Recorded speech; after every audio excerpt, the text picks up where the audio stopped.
progresses along a different path, especially when it comes to progressive calisthenics training, which is why I had such a hard time initially writing my second book, Smart Bodyweight Training, because I thought, how can I give a cookie cutter progression plan for anybody who reads this and expect it to work for everybody? That's why instead of a step-by-step progression plan, I created this. This is my table of progressive elements. These are the ingredients, if you will, that go into progressive methods for almost any type of training that you choose to do, particularly with bodyweight training. And you can use it to mix, match, and customize your own progressive plan to get you the results you want by focusing on things that are most important to you. Let's explore it a little bit in more detail so you get an idea. At the center of the table is the tension control element. Tension control being the main focus of what gets you the results you want. And it's at the center of the table to emphasize this important fact that you get better at using muscle tension, you're gonna get better results, period. Around the tension control element are the 6 peripheral elements that are more of a technical adjustment to your technique that you can use to influence your ability to control that tension control. At the very top, we have the center line element. Center line referring to the line that bisects your body between right and left sides. This is usually referred to as closing in your hands or your feet in your exercise. Variety of exercise can be done with this, but moving yourself in closer and closer progressively over time challenges the strength, tension control, mobility, stability, all the aspects of the functional triad in a very safe and functional way. Moving clockwise from that, we have the angle to gravity element. This is pretty simple. The more you move directly against the Earth's gravity, the more resistance you're going to generate. This is very commonly used, especially with suspension training, where the more upright you are, the exercise is easier. The more angled down you get, it gets more difficult. Below that, we also have the weight shifting element. Weight shifting is referring to shifting your weight either left to right or front to back to bring more resistance directly to one part of your body, particularly one arm, like archer push-ups, bringing more resistance onto one arm, or bringing more resistance onto one leg with things like lunges or shifting squats. It also refers to bringing more weight forward or back. Like when you're doing squats, if you're reaching out in front of you, it makes it a little bit easier. If you're pulling yourself in tighter, it makes the exercise a little bit more difficult. At the bottom of the table, we have the extension element. Extension referring to elongating your body using leverage to increase more resistance on the muscles you're working. The most common application of this is usually in leg raises. When we extend our legs out, our feet out, it creates more resistance on our abdominals and our hips. And when we pull ourselves in, it's a little bit less resistance on those muscles.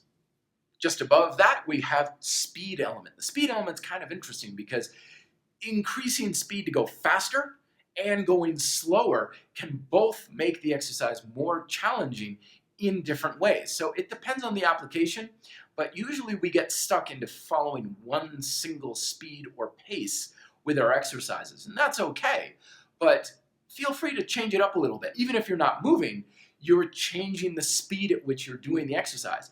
Plyo push-ups would be on the other end of the spectrum, where you're blasting yourself off the floor and doing sort of like an explosive push-up. It's still using that same speed element for a different application. And then finally, just above that, we have the range of tension element. Range of tension is different than range of motion. Think about it this way, like you're doing squats. Getting deeper into squats would be a form of progression. But if you're falling into your squat, you're only using tension throughout partial range, and then you're losing the tension to get down to the bottom. So while this is focusing on how big of a motion you can accomplish, it's also how big of a motion with tension are you using. And then lastly, the peripheral elements. This is time, and this is weight or external resistance. External resistance not used a lot in the bodyweight world, but it is a factor. It is an influence. You've got the weight of your body, which you can change, and you've got weight you can load on your body with like a weight vest, or you can even take weight off of your body with like band-assisted pull-ups and dips and so on. On the other side, we've got time. This refers to the amount of time that you do. This is the number of reps, number of sets that you're doing.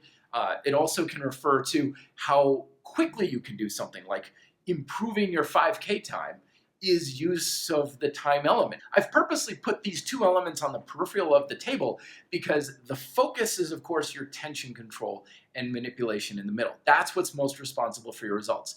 The peripheral elements are the ones that can influence your tension control and your ability to use your body. The two on the outside are still influences and still things that you can progress, but they're not quite as important in and of themselves in actually getting you the results that you want. And this might sound a little backwards because oftentimes the advice of I want to build muscle, I want to build strength comes from the form of, well, it's all weight and reps. Just add weight and add reps, which initially can work very well, but eventually you're going to hit a plateau if that's your only game plan. It's kind of like a track coach telling a runner, and they're like, okay, just run around the track faster. Originally that might be like, good, my times are dropping, but eventually you can't run around the track any faster. They're like, coach, I want to win this race. And they're like, well, just run faster. Just do that. Like, I'm trying. Like, you got to give me something to work with here. But that's the same attitude when we say, just lift more weight. Just more reps. Just do more reps. And like, I'm not able to do that. Like, how do I do that? How you do that is you use the peripheral elements to improve things like your range of tension, your tension control, being able to strengthen your body, improve your ability to do things, and your ability, and then from there, being able to lift more weight or do more repetitions is the result of your progression, not necessarily the initial driver of it in many cases. So there's my table of progressive elements. Let me know if you have any questions down below. Check out the book, Smart Bodyweight Training, for more information on the table of progressive elements. Link for that is also down below as well. Till then, be fit, live free.